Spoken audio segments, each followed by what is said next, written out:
Power creep is a common issue in many gacha games. This happens when new characters and weapons are significantly more powerful than existing ones, or when features or modes are introduced that are harder than existing ones, making the older content such as characters and weapons have an harder time to adapt. In this video, I will talk about power creep in Honkai Star Rail, because from all the gacha games I play, this is the most dominant example of this phenomenon. I want to remind you all to leave your like and a sub before this video starts. 97% of you are not subscribed, so consider joining this community and helping me grow.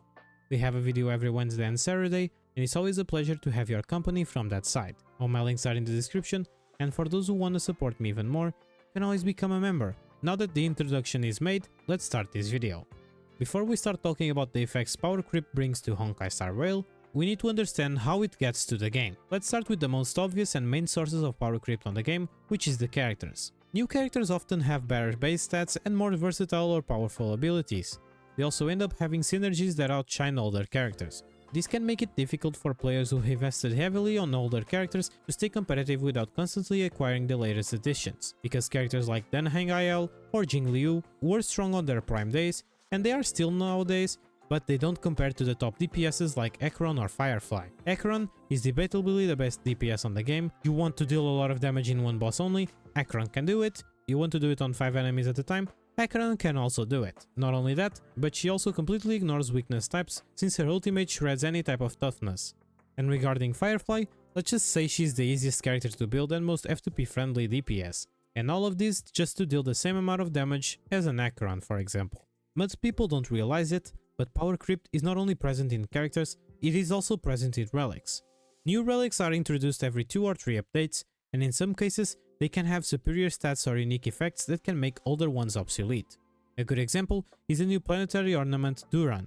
It's the most recent ornament on the game, and it's currently the new best in slot for characters like Dr. Ratio and Topaz, surpassing even Enercell Soto and the other sets that came after, which was their previous best in slot and what most people wasted a lot of time to farm.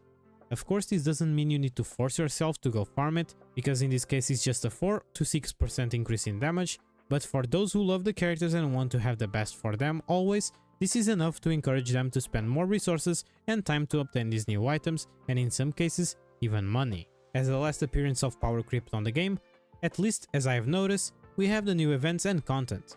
New game mechanics, enemies, and events can be designed around the latest characters and gear, making it a challenge for those who using older characters. And this is something that no matter if you agree power creep is a thing or not, you have to admit that this is present on the game. When a DOT unit is having a rerun or their first banner, the buffs for MOC, Pure Fiction and Apocalyptic Shadow will heavily related with DOT. The same goes for follow-up attacks and break. This can lead to a shift where players feel compelled to pull for new characters to keep up with the content, because nothing hurts the most than going for an MOC dedicated for DOT without having a single DOT character on your team, for example. Power creep is something that no matter how hard you try to avoid it, it's destined to happen and will always end up happening. But with it, it also brings their own side effects.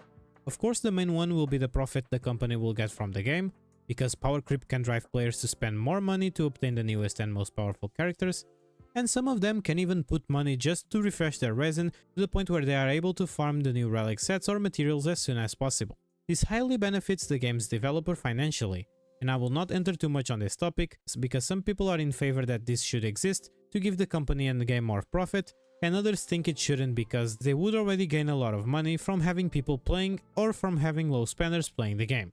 So, if you want to discuss about if power creep should be used to improve sales, you have the comment section down for that. Thanks to power creep, not only the sales of characters change, but also the game's meta, and it's always switching frequently, causing players to constantly adapt. And this is an amazing time to talk about it, as we start to see the break meta making space into the game, with characters with easy builds and teams dealing the same amount of damage as the previous hypercarry teams that we were used to. Once again, like everything, there is a good side and a bad side. These meta changes can be exciting for some players who enjoy having to adapt to succeed on the game, but it can also be frustrating for others who may feel their past investments as worthless and useless nowadays. I completely get both sides of this coin, and I hope that if you don't get the opposite side of yours, at least keep it respectfully and peaceful on the comments while discussing this to other players.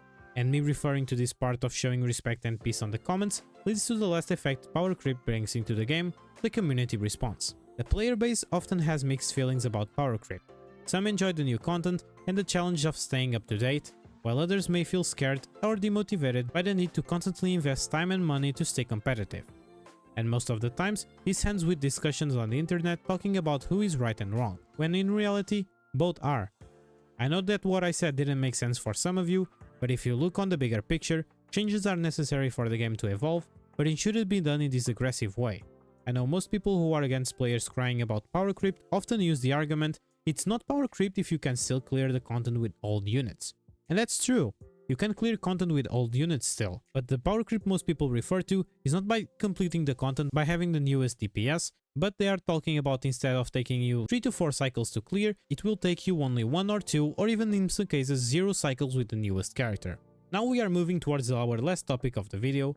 I'm the type of person that not only points the mistakes, but also tries to point solutions to mitigate the problems. So here is what I'm going to do in the last section of the video. The first way I could see the devs using to reduce a little bit of the power creep present on the game, and to be honest, is the most obvious but also the most unlikely to happen, is balancing updates. Developers can introduce balancing updates that buff older characters and relics to make them even more valuable in the current content. And this change would help mitigating the impact of power creep a lot. Imagine that Yanqing with lower multipliers compared to other hunt characters receiving a buff out of nowhere, or Bailu having a cleanse on her bouncy skill.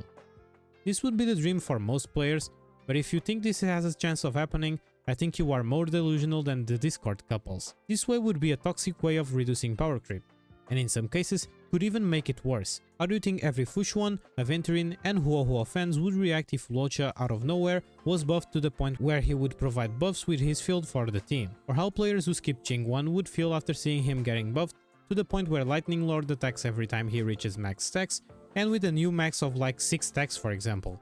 They would feel pissed. Especially if the character they previously ignored for a more meta character ended up being better than the one they ended up pulling just because it got buffed. Buffs and nerfs on characters, weapons and equipments only works on multiplayer competitive games, and it would probably be against some type of rule on a gacha game, because you can't change something that costs money without giving the possibility of refund, I suppose. And this other way that I almost don't see it happening, but who knows, could be by adding more passives and minor traces to the characters, for example. Let's use Blade as an example. Imagine they extend his minor traces by 1 for each one of them, and had him a new Ascension trace that could possibly convert his max HP over some specific value to damage increase to all of his kit. He will not only get more HP, crit rate and effect rest from his minor traces, which would help you even more building him, but he would also have a good passive that would boost his damage. Of course, I'm giving examples that came out of my mind, so I really don't know how broken it is. This could be another way of solving the problem and bring a unit back into the meta, but it's almost as the same as the first suggestions, but instead of being for free, it would cost you more resources to upgrade. Even though this would fit more into the gacha game theme, I still doubt it will happen on the game. Now, to the things I could possibly see happening from the devs to try to reduce power creep. Starting with a more coherent communication. This would not solve power creep, but if we could get an official confirmation that some characters does this or that relatively soon, some players could think better on their decisions of pulling or skipping existing characters. Instead of pulling for a DPS just to see it getting power creep next patch, in my opinion, keeping the community informed about upcoming changes, upcoming characters and upcoming game modes and the reasons behind them can help manage expectations and reduce the frustration players may get. But it will be totally up to them because they would be in control on what to let outside or what not to. And for last, what I think it has the bigger chances of happening on the game to prevent power creep, and that is boosts related to events themselves. Think with me. Introducing events where older characters get temporarily boosts or are required to be used can give them moments to shine and encourage players to use a wider range of characters. And if you are hearing me and saying, no way HOYOverse will do this, what if I tell you? They already did. The week I'm writing this script, Genshin launched its second endgame mode, the Imaginary Theater. And on this mode, you are forced to play with 6 specific characters that the game will let you borrow if you don't have them.